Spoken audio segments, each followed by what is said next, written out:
Tatlong bagay na hindi mo dapat gawin kapag nananalangin. Mag-ingat ka dahil maraming tao ang madalas mahulog sa mga patibong na ito, lalo na sa ikalawa at ikatlo. Una, huwag lang manalangin kapag may problema ka.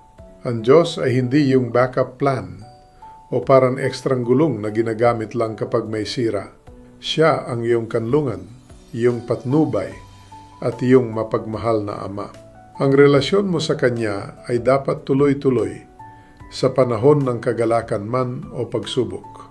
Ang panalangin ay hindi lang para humingi, kundi para magpasalamat din sa Kanya.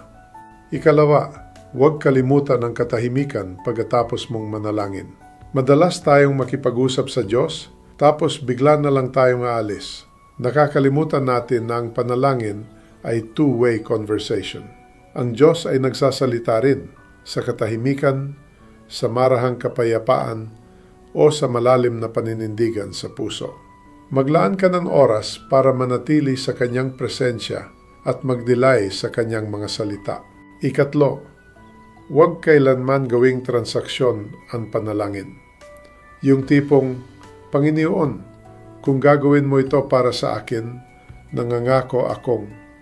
Hindi ganoon ang tunay na pananampalataya. Ang totoong pananampalataya ay ang lubos na pagtitiwala sa Diyos, hindi pakikipagtawaran. Mas mabuting sabihin, Panginoon, mangyari nawa ang iyong kalooban dahil ikaw lamang ang nakakaalam kung ano ang pinakamabuti para sa akin.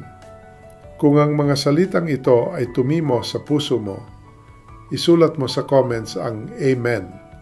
At please ishare mo rin ang mensaheng ito sa taong alam mong kailangan marinig ito ngayon.